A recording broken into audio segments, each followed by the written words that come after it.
देखिए, class 12th का unit 7 P block elements आप सभी स्टूडेंट पढ़ने जा रहे हैं। एक ऐसा चैप्टर जिसके अंतर्गत आप पी ब्लॉक में प्रेजेंट सारे एलिमेंट्स का मेटालिक, नॉन मेटालिक, कैरेक्टर का आप स्टडी करेंगे। यहां पर आपको बता दें कि ये P block elements periodic table के सबसे राइट साइड में प्रेजेंट है और ये ग्रुप नंबर 13 से लेकर 18 तक के एलिमेंट को इसके अंतर्गत रखा जाता है। थोड़ा इसका बेसिक जानकारी देते हुए हम ये चैप्टर स्टार्ट करने जा रहे हैं। आपको बता दें कि पीरियोडिक टेबल में 4 ब्लॉक होता है, एस पी डी एफ। ये ब्लॉक वाइज क्लासिफिकेशन का कॉन्सेप्ट इस बात पर आधारित है कि किसी एलिमेंट का अंतिम इलेक्ट्रॉन आउटर ऑर्बिट के जिस सबसेल में प्रवेश करता है उसके आधार पर निर्धारित किया जाता है, डिटरमाइन किया जाता है कि वो उस ब्लॉक का एलिमेंट होगा। जैसे इस ब्लॉक में दो ग्रुप के एलिमेंट्स को देखा जाता है। ये दो ग्रुप के एलिमेंट्स कौन कौन है? ग्रुप नंबर 1 और 2। इन सभी एलिमेंट का अंतिम इलेक्ट्रॉन हमेशा इस सबसेल में इंटर करता है। तो ये सभी एस ब्लॉक के एलिमेंट है। आपको बता दें कि एस सबसेल में 2 इलेक्ट्रॉन भरता है, इसलिए एस ब्लॉक में 2 ग्रुप को रखा गया। पी ब्लॉक एलिमेंट्स में यहां पर 6 ग्रुप को रखा गया है। Group number 13, 14, 15, 16, 17, 18। रोमन अंक में बात करें तो 3A, 4A, 5A, 6A, 7A और 0। इन सभी एलिमेंट को पी ब्लॉक एलिमेंट इसलिए कहते हैं क्योंकि इनका अंतिम इलेक्ट्रॉन आउटर ऑर्बिट के पी सबसेल में प्रवेश करता है, इंटर करता है, इसलिए इसको पी ब्लॉक का एलिमेंट्स कहते हैं। इसमें 6 ग्रुप इसलिए है क्योंकि पी सबसेल में 6 इलेक्ट्रॉन भरता है। यही कारण है कि पी ब्लॉक में 6 ग्रुप को रखा गया। डी ब्लॉक एलिमेंट्स जिस एलिमेंट का अंतिम इलेक्ट्रॉन डी सबसेल में आउटर कॉन्फ़िगरेशन के डी सबसेल में या n-1 डी सबसेल में इंटर करता है उसे कहते हैं डी ब्लॉक का एलिमेंट। आप जानते हैं कि डी सबसेल में 10 इलेक्ट्रॉन भरता है, यही कारण है कि इसमें 10 ग्रुप को रखा गया है। ग्रुप नंबर 3 से स्टार्ट होता है और 12 तक, 3, 4, 5, 6, 7, 8, 9, 10, 11, 12। और रोमन अंक में 3B, 4B, 5B, 6B, 7 और उसके बाद 8, 7B, उसके बाद 8, उसके बाद 1B और 2B। तो ये है डी ब्लॉक एलिमेंट। आपको बता दें कि ए ब्लॉक में भी इसी कॉन्सेप्ट का फॉलो किया गया है, भले ये पीरियोडिक टेबल के मेन बॉडी से अलग नीचे रखा गया है। ये भी 14 एलिमेंट का सीरीज है और आपको पता होना चाहिए कि एफ सबसेल में 14 इलेक्ट्रॉन भरता है और एफ सबसेल में 14 इलेक्ट्रॉन भरता है। तो ये 14 एलिमेंट का 2 सीरीज लाया है, एक का नाम है लेंथेनाइड्स और एक का नाम है एक्टिनाइड्स। तो ये था बेसिक जानकारी, क्योंकि आप पी ब्लॉक एलिमेंट का स्टडी, डिटेल स्टडी आप अब करने जा रहे हैं तो थोड़ा पीरियोडिक टेबल के बारे में बता दिया गया। अब सिर्फ पी ब्लॉक के बारे में हम बात करेंगे। ये पी ब्लॉक पीरियोडिक टेबल के सबसे राइट साइड में है और ये पी ब्लॉक 6 ग्रुप को लेकर आता है। ग्रुप नंबर 13, 14, 15, 16, 17 और 18। यहां पर सारे ग्रुप, इस ग्रुप में स्थित सभी एलिमेंट्स के कॉन्फ़िगरेशन का भी हम बात करेंगे, लेकिन उससे पहले इस ग्रुप के, इस पी ब्लॉक में जो भी ग्रुप प्रेजेंट है सबका स्पेसिफिक नेम जान लीजिए आज दोबारा। इसको बोलते हैं बोरॉन फैमिली। ग्रुप नंबर 13 को, 14 को कार्बन फैमिली, 15 को नाइट्रोजन फैमिली और निकोजेन फैमिली। ग्रुप नंबर 16 को ऑक्सीजन फैमिली और कैल्कोजेन फैमिली के नाम से जाना जाता है। इसको ग्रुप नंबर 17 को हाइड्रोजन और 18 को नोबेल गैस। यहां हम आपको बता देना चाहेंगे कि बोरॉन का कॉन्फ़िगरेशन का आप स्टडी कीजिए पहले। 1s2, 2s2, 2p1। अगर बोरॉन से एक एलिमेंट आगे कार्बन का बात करें तो 2p2 आएगा, क्या आप समझ रहे हैं? नाइट्रोजन में 2p3 लास्ट में आएगा, ऑक्सीजन में 2p4 आएगा, फ्लोरीन में 2p5 आएगा और नियोन में 2p6 आएगा। अगर हम उसके ठीक नीचे वाले एलिमेंट का स्टडी करें, यहाँ 2p1, 2p2, 2p3 होते हुए 2p6 हुआ। अगर एल्युमिनियम का स्टडी करें तो ये 3p1, 3p2, 3p3 होते हुए 3p6 होगा लास्ट में। यहां पर स्टडी करें तो 4p1, 4p2 होते हुए 4p6। मतलब हम आपको क्या समझाना चाहते हैं कि जो भी ग्रुप 13 का एलिमेंट है उसका जनरल कॉन्फ़िगरेशन होगा NH2NP1। जो भी ग्रुप 14 का एलिमेंट है उसका जनरल कॉन्फ़िगरेशन होगा NH2NP2। इन सभी एलिमेंट का जो जनरल कॉन्फ़िगरेशन होगा NH2 NP3, इसका NP4, इसका NP5 और इसका NP6। तो पूरे पी ब्लॉक के एलिमेंट का जनरल कॉन्फ़िगरेशन निकल गया। NH2 NP1 से शुरू हुआ और लास्ट में कहा गया NP6, यानी पूरे पी ब्लॉक के एलिमेंट का general configuration NH2 NP1 to 6 होता है। अब यहां पर आपको थोड़ा बता दे कि आपके बिहार बोर्ड या सीबीएसई बोर्ड या स्टेट बोर्ड के द्वारा इस पी ब्लॉक को दो पार्ट में क्लासिफाइड कर दिया गया है आपके सिलेबस के अकॉर्डिंग। यहां ग्रुप नंबर 13 और 14 को रखा गया है क्लास 11 और ग्रुप नंबर 15, 16, 17, 18 को क्लास 12 में। तो आपका 12th क्लास का पढ़ाई स्टार्ट होता है ग्रुप नंबर 15 नाइट्रोजन फैमिली से। तो नाइट्रोजन फैमिली आपका स्टार्ट करने से पहले आपको बता दें कि नाइट्रोजन फैमिली में 5 एलिमेंट्स होते हैं। 5 एलिमेंट का ये फैमिली है, nitrogen, phosphorus, As, Sb, bismuth. आप सभी स्टूडेंट आज के बाद ये पांचों एलिमेंट को न्यूजीलैंड, पाकिस्तान, ऑस्ट्रेलिया सब बिक गए मैच फिक्सिंग में, इस कोडवर्ड से याद रखेंगे। यानी नाइट्रोजन, फास्फोरस, ये आर्सेनिक, एसबी, बिस्मथ, इसको आप न्यूजीलैंड, पाकिस्तान, ऑस्ट्रेलिया सब बी के कोडवर्ड से याद रखेंगे। कोडवर्ड याद करने के पीछे या याद करवाने के पीछे लक्ष्य क्या है?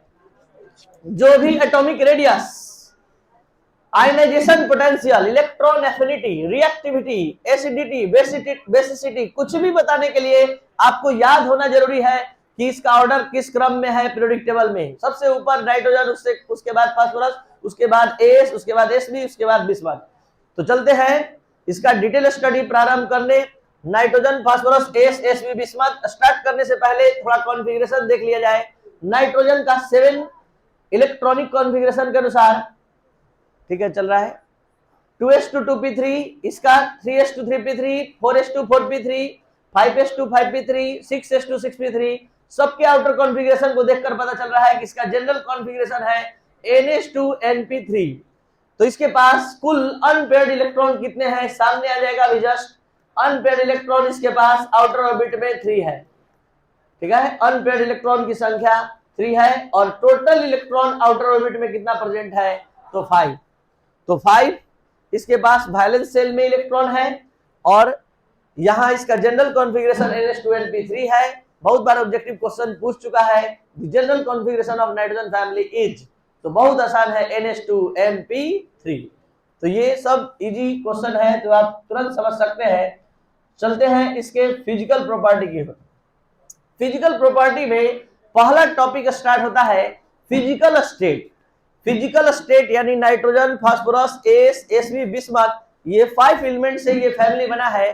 तो नाइट्रोजन एक अकेला एलिमेंट, नाइट्रोजन केवल गैसियस स्टेट में पाया जाता है और phosphorus, As, Sb, bismuth solid state में पाया जाता है। तो नाइट्रोजन गैसियस स्टेट में पाया जाता है और phosphorus, As, Sb, bismuth solid state में पाया जाता है। अगर हम इसमें एक क्वेश्चन मार्क कर दे वाई, नाइट्रोजन ही केवल गैसीय स्टेट में क्यों पाया जाता है और phosphorus, As, SB solid state में पाए जाते हैं, ऐसा क्यों? क्या कोई स्टूडेंट इसमें है जो जवाब दे सकता है? Why nitrogen found in gas state but other elements of nitrogen family found in solid state? तो यहां इसका आंसर 2 है। पहला कि नाइट्रोजन का साइज सबसे छोटा होता है और दूसरा ये पी बॉन्ड का फॉर्मेशन करता है और ये डाई एटॉमिक होता है, ये 2 एटम से मिलकर मॉलिक्यूल बना सकता है। बाकी सब टेट्रा एटॉमिक होता है, phosphorus P4, S S4, SB SB4, जबकि नाइट्रोजन N2 होता है और आपको पता है गैस डाई एटॉमिक फॉर्म में होते हैं। और ये डाई एटॉमिक मतलब 2 एटम से मॉलिक्यूल बनाने का क्षमता सिर्फ और सिर्फ नाइट्रोजन में है और इसका 2 रीजन है। पहला, इसका साइज छोटा है, दूसरा ये पी बॉन्ड बनाता है। तो आप सभी स्टूडेंट को आज हम फर्स्ट क्लास में ही पी बॉन्ड के बारे में समझाने जा रहे हैं। ध्यान से आप समझेंगे, बार बार इसका जरूरत पड़ेगा मॉलिक्यूलर स्टेट और भी कॉन्सेप्ट को एक्सप्लेन करने में। पी पाई बॉन्ड क्या है आप समझ चुके हैं, भले ध्यान नहीं दिए, आज अच्छे से क्लियर कॉन्सेप्ट कर लीजिए। आपको हम समझाने जा रहे हैं फॉर्मेशन ऑफ N2 मॉलिक्यूल, जो आप 11th क्लास में पढ़ चुके हैं।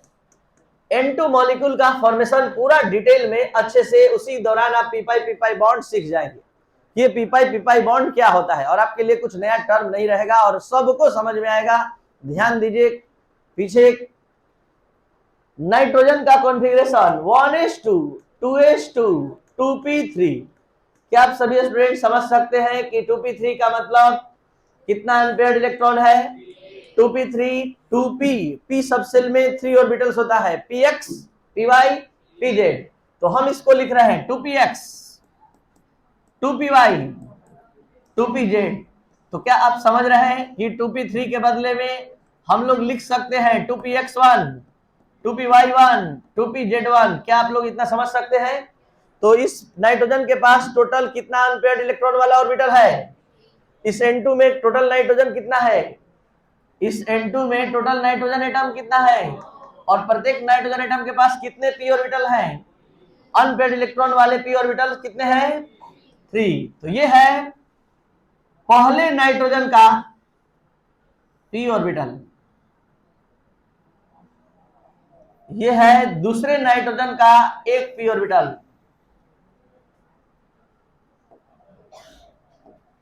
ये है पहले नाइट्रोजन का दूसरा p ऑर्बिटल, ये है दूसरे नाइट्रोजन का ये p ऑर्बिटल,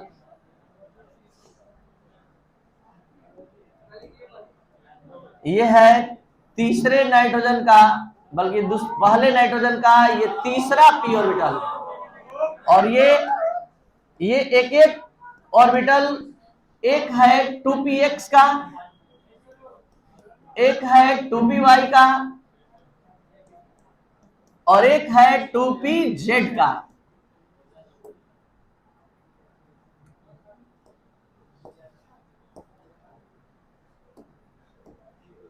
ये है कौन सा? 2pz, ये है 2py, और ये है 2px। एकदम ऐसा ही ये एक सिंगल नाइट्रोजन एटम है, और ऐसा ही एक और नाइट्रोजन एटम यहां पर प्रेजेंट है, जिसको आप देख सकते हैं। ये अपना ये भी p ऑर्बिटल लेकर आ चुका है, और यहां पर एक एक अनपेयर्ड इलेक्ट्रॉन इसके पास भी अवेलेबल है, और इसके सभी ऑर्बिटल में इस ऑर्बिटल का नेम है,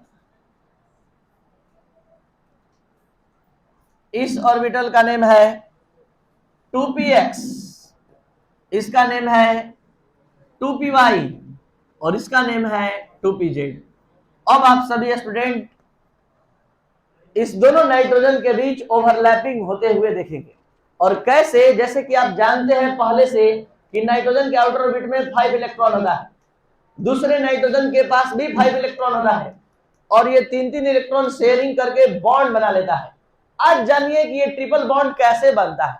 वास्तव में कोवैलेंट बॉन्ड ओवरलैपिंग का परिणाम होता है। ओवरलैपिंग ही बॉन्ड का फॉर्मेशन करता है, और ये ओवरलैपिंग दो प्रकार का होता है, एक लीनियर और एक लैटरल।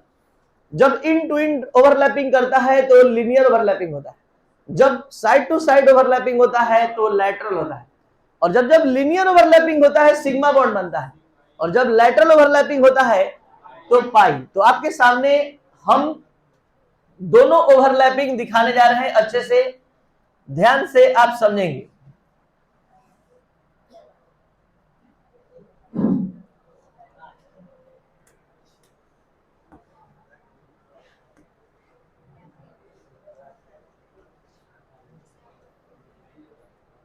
ये है दोनों नाइट्रोजन के बीच लीनियर ओवरलैपिंग, और इस लीनियर ओवरलैपिंग से सिग्मा बॉन्ड का फॉर्मेशन हुआ है। और यहां पर अब दिखाने जा रहे हैं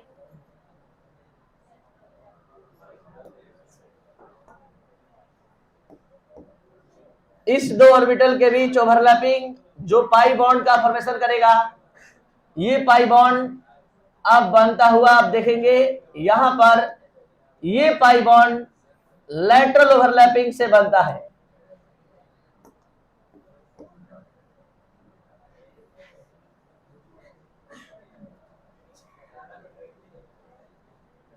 और ये पाई बॉन्ड जो बन रहा है ये 2p/2 के ओवरलैपिंग से, ये ओवरलैपिंग, तो आप देख सकते हैं दोनों नाइट्रोजन के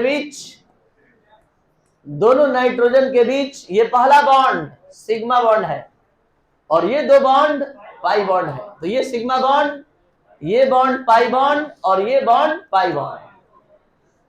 तो हम आपको बताने जा रहे थे what is P pi bond. जब दो एटम के p ऑर्बिटल लैटरली ओवरलैप करते हैं और पाई बॉन्ड का फॉर्मेशन करते हैं, तो ये जो पाई बॉन्ड का फॉर्मेशन हुआ है due to overlapping of pp orbital, यानी ये जो पाई बॉन्ड बना है दो p ऑर्बिटल के बीच बना है, इसलिए इस बॉन्ड का नाम है p पाई बॉन्ड। तो आप केवल जानते नहीं थे कि इसी को बोलते हैं p पाई बॉन्ड। अगर पाई बॉन्ड दो p ऑर्बिटल के ओवरलैपिंग से बनता है तो p पाई बॉन्ड कहलाता है। अगर दो d ऑर्बिटल के ओवरलैपिंग से बनता है तो d पाई बॉन्ड कहलाता है। तो ये p पाई बॉन्ड का बनाने का कैपेसिटी उसी एटम के पास होता है जिसका अपना साइज बहुत छोटा होता है।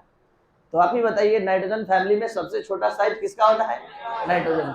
तो ये p पाई बॉन्ड नाइट्रोजन बनाने में सफल है, यही कारण है कि वो डाइएटॉमिक फॉर्म में पाया जाता है और डाइएटॉमिक फॉर्म में पाए जाने के कारण ये गैसीय स्टेट में पाया जाता है। जबकि फास्फोरस, तो बहुत ही फेमस क्वेश्चन है इस पी ब्लॉक का कि फास्फोरस P4 के फॉर्म में, S4 के फॉर्म में, Sb4 के फॉर्म में, लेकिन नाइट्रोजन N2 के फॉर्म में पाया जाता है। क्यों?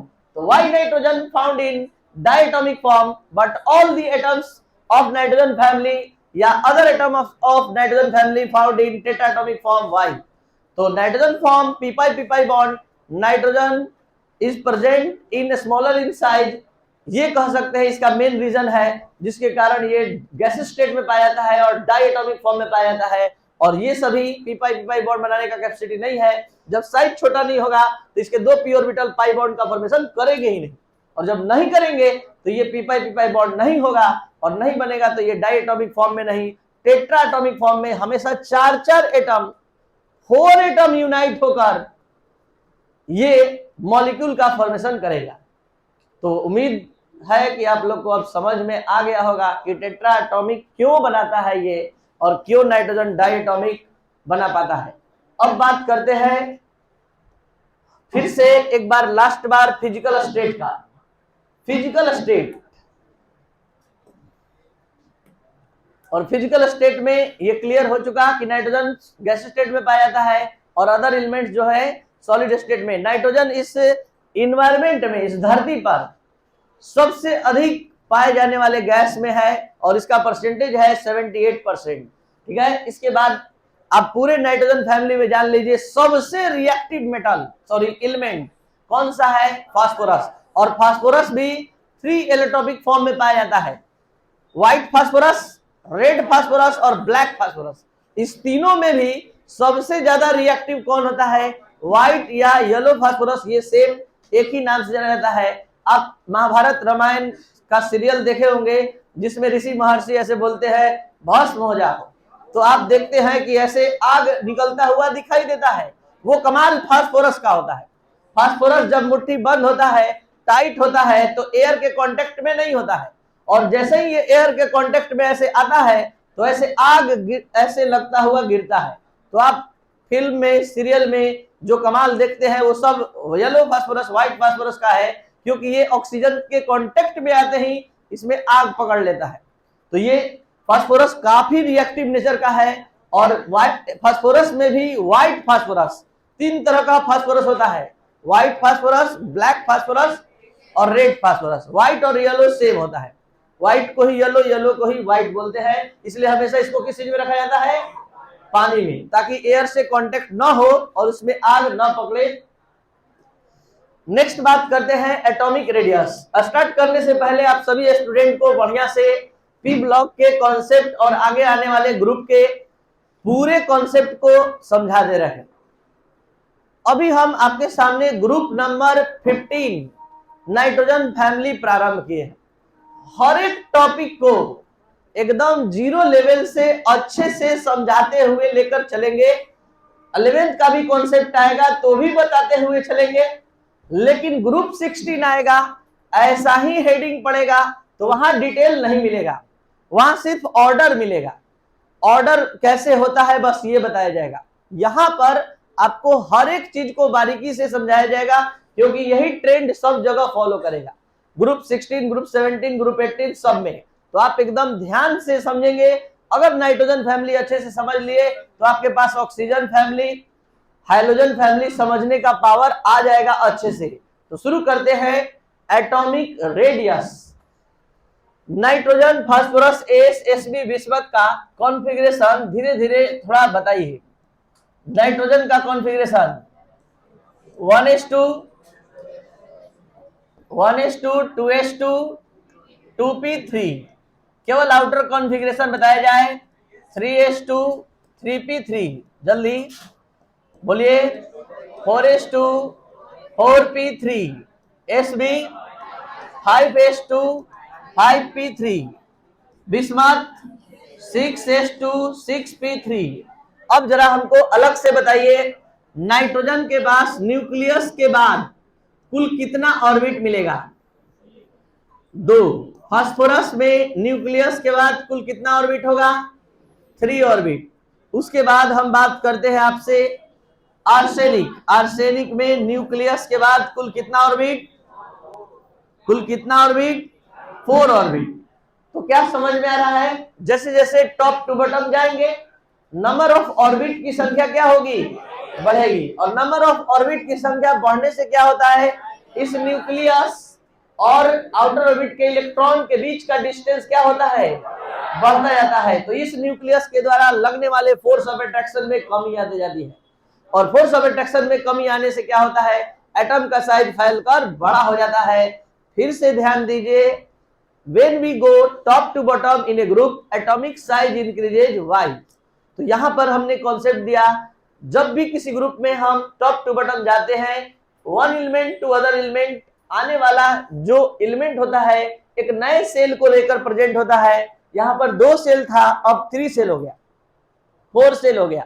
तो लगातार नंबर ऑफ सेल बढ़ रहा है, तो इलेक्ट्रॉन और न्यूक्लियस के बीच का डिस्टेंस लगातार बढ़ रहा है। तो ये न्यूक्लियस जितना फोर्स ऑफ अट्रैक्शन से इस इलेक्ट्रॉन को अट्रैक्ट कर रहा था, अब नहीं अट्रैक्ट करेगा। और नहीं अट्रैक्ट करेगा तो निश्चित है कि एटम का साइज फैलकर बड़ा हो जाएगा। तो when we go top to bottom in a group, atomic size increases because each element present with new shell, मतलब नए सेल के साथ प्रेजेंट होता है। And the distance between electron and nucleus increases and force of attraction between nucleus and electron decreases. तो ऐसा ही concept nitrogen family, ऐसा ही oxygen family, ऐसा ही हाइड्रोजन फैमिली हम पढ़ा रहे हैं। नाइट्रोजन फैमिली से आपसे सवाल करने जा रहे हैं ऑक्सीजन फैमिली। बताइए, ऑक्सीजन, सल्फर, सेलेनियम, टेलुरियम, पोलेरियम में सबसे बड़ा साइज पोलेरियम, सबसे छोटा साइज, यहां पर सबसे छोटा साइज का कौन होगा? और सबसे बड़ा साइज का bismuth. Next topic, ionization potential. Ionization potential एकदम जीरो लेवल से यहां हम समझाने जा रहे हैं, ध्यान दिया जाए। आयनाइजेशन पोटेंशियल, और तब हम पी ब्लॉक पर आएंगे रिटर्न। सेकंड लास्ट बेंच पर बैठे हुए कोई भी स्टूडेंट जरा सा पढ़ाई में मन लगाइए। बहुत दिन बाद क्लास में आ पाए हैं और आप अपने आप को मेंटेन नहीं कर पा रहे हैं इस क्लास में, और आपका पढ़ाई ही मूल है, वैसे ही जैसे आपके सामने खाना परोस दिया गया तरह तरह का और आप खा नहीं रहे।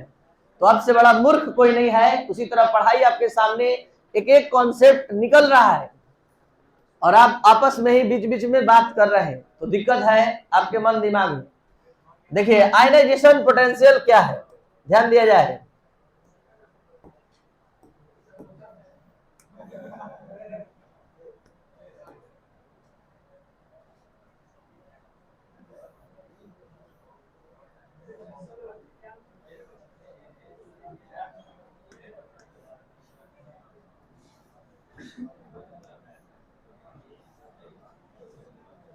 ध्यान दिया जाए, आयनाइजेशन पोटेंशियल सोडियम 281, इस कॉन्फ़िगरेशन को देखकर आप समझ सकते हैं कि फर्स्ट ऑर्बिट में 2 इलेक्ट्रॉन, सेकेंड ऑर्बिट में 8 इलेक्ट्रॉन, थर्ड ऑर्बिट में 1 इलेक्ट्रॉन।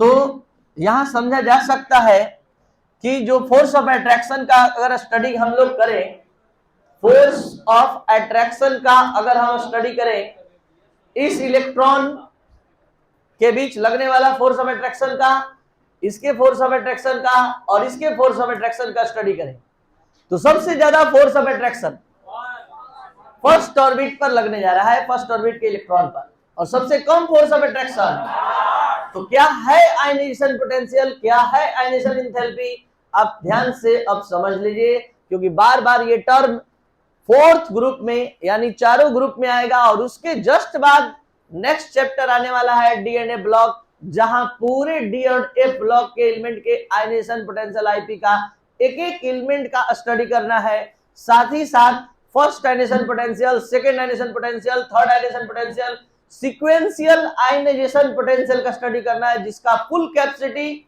आज के क्लास में देने जा रहे हैं। आयनाइजेशन पोटेंशियल ये है सोडियम का एटॉमिक स्ट्रक्चर। हर इलेक्ट्रॉन एक निश्चित फोर्स ऑफ अट्रैक्शन से बना होता है, और आयनाइजेशन पोटेंशियल का कॉन्सेप्ट कहता है कि किसी गैसियस स्टेट में स्थित एटम के, किसी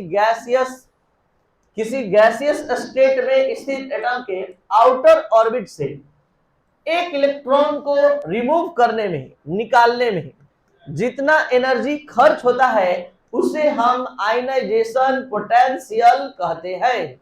तो यहां एक न्यूट्रल एटम जिस एनर्जी से, जिस पोटेंशियल से लगाने से एक आयन में कन्वर्ट हो जाता है, उसी रिक्वायर्ड एनर्जी को, उसी रिक्वायर्ड पोटेंशियल को आयनाइजेशन पोटेंशियल कहते हैं। यानी जितना एनर्जी खर्च करके कोई किसी न्यूट्रल एटम को आयन में कन्वर्ट किया जाता है, उसी रिक्वायर्ड एनर्जी का नाम आयनाइजेशन पोटेंशियल।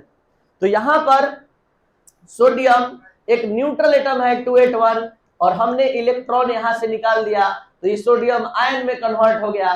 तो आयन में कन्वर्ट होने में जितना ये एनर्जी खर्च कराएगा, उसी रिक्वायर्ड एनर्जी का नाम आयनाइजेशन पोटेंशियल है। तो आयनाइजेशन पोटेंशियल क्या है? The minimum energy required to remove an electron from an isolated gaseous atom is called ionization potential.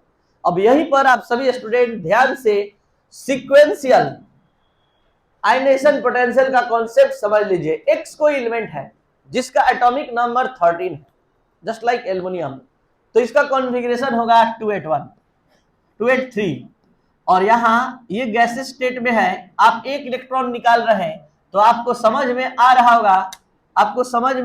होगा, कि यहाँ एक इलेक्ट्रॉन निकालते ही क्या होगा, x प्लस, और 283 से 282 हो जाएगा। और यहाँ पर आपने एक इलेक्ट्रॉन अभी निकाला है, अभी भी आप रुक नहीं रहे, आप अब x प्लस से एक इलेक्ट्रॉन निकालना स्टार्ट कर दिए, तो ये IP2 कहलाता है, और ये x प्लस प्लस में कन्वर्ट करेगा और एक इलेक्ट्रॉन बाहर निकालेगा। इसके बाद भी आप रुक नहीं रहे, और आप अब x प्लस प्लस से एक और इलेक्ट्रॉन निकाल रहे हैं IP3, ये x ट्रिपल प्लस कहलाएगा प्लस E। तो ध्यान दिया जाए, ये है फर्स्ट आयनाइजेशन पोटेंशियल, किसी न्यूट्रल एटम से इलेक्ट्रॉन निकाला जा रहा है। ये है सेकेंड आयनाइजेशन पोटेंशियल, उस आयन से इलेक्ट्रॉन निकालने का बात कर रहे हैं जिसमें पहले से एक इलेक्ट्रॉन निकाला गया है, और यहां पर हम उस आयन से इलेक्ट्रॉन निकाल रहे हैं जिसमें पहले से 2 इलेक्ट्रॉन निकाल लिया गया है। तो इसको हम थर्ड आयनाइजेशन पोटेंशियल नाम देते हैं। तो इसको हम कहते हैं फर्स्ट आयनाइजेशन पोटेंशियल, इसको सेकेंड, इसको थर्ड। कॉन्सेप्ट कहता है the value of first ionization potential is less than second ionisation potential, और the value of third ionisation, second ionisation potential is less than third ionization potential. यानी IP1 का मान सबसे कम होता है, IP2 का मान उससे अधिक होता है, IP3 का मान उससे अधिक होता है। क्यों? तो जवाब यहां से लीजिए। यहां पर देखिए न्यूक्लियर चार्ज 13 है, इलेक्ट्रॉन भी 13 है। अब बोलिए अगर यहां निकालना होगा तो यहां भी न्यूक्लियर चार्ज 13 ही है, लेकिन इलेक्ट्रॉन 12 है। 12 इलेक्ट्रॉन जब 13 न्यूक्लियर चार्ज से अट्रैक्ट होगा, तो क्या आपको समझ में नहीं आ रहा है कि ज्यादा फोर्स ऑफ अट्रैक्शन से अट्रैक्ट होगा? वहां इलेक्ट्रॉन निकालने जाएंगे तो ज्यादा एनर्जी लगेगा। जब आप यहां आइएगा तो यहां भी तो न्यूक्लियर चार्ज 13 ही है, लेकिन इलेक्ट्रॉन पहले से कम 11 है। तो जब 13 इलेक्ट्रॉन, यहां पर का सिचुएशन समझने का प्रयास कीजिए। 13 न्यूक्लियर चार्ज है और 13 इलेक्ट्रॉन है। यहां का सिचुएशन समझिए, 13 न्यूक्लियर चार्ज है और 12 इलेक्ट्रॉन है। कौन ज्यादा फोर्स ऑफ अट्रैक्शन से बना रहेगा? ये वाला। तो ज्यादा फोर्स ऑफ अट्रैक्शन से बनने का क्या मतलब है कि यहां निकालने में, इलेक्ट्रॉन निकालने में ज्यादा एनर्जी लगेगी। और यहां पर क्या स्थिति है? न्यूक्लियर चार्ज अभी भी उतना ही है, लेकिन इलेक्ट्रॉन 11 है। तो यहां जो एनर्जी लगेगा वो उससे भी ज्यादा लगेगा, क्योंकि ज्यादा फोर्स ऑफ अट्रैक्शन से बंधा हुआ है। ठीक है, तो आप इस बात को अच्छे से समझ सकते हैं कि the value of first addition potential is less than the value of second addition potential, और the value of second addition potential is less than the value of third addition potential. ध्यान दिया जाए।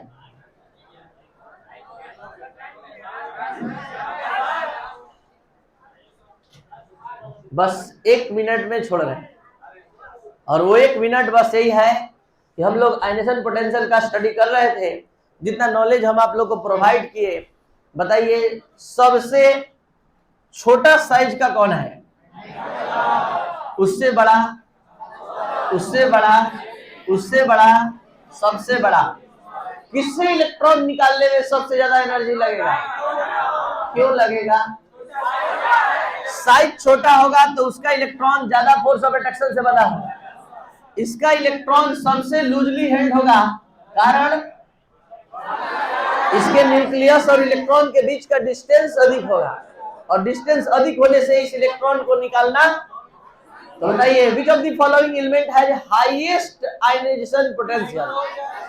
हाईएस्ट आयनाइजेशन पोटेंशियल, ऑप्शन सुनिए, option के अनुसार जवाब दीजिए। Phosphorus, As, Sb, bismuth. Which of the following element contain less IP value? Option है nitrogen, phosphorus, As, Sb. तो ऑर्डर के अनुसार एलिमेंट, मतलब ऑप्शन के अनुसार आपको जवाब देना है। ये जरूरी नहीं है कि सबसे नीचे वाला ही दे, ये जरूरी नहीं है सबसे ऊपर वाला दे। ऑर्डर आप याद रखेंगे। नाइट्रोजन सबसे अधिक आईपी वाला है, उससे कम फास्फोरस, उससे कम बिस्मथ, उससे कम। ठीक है, आज पहले दिन का क्लास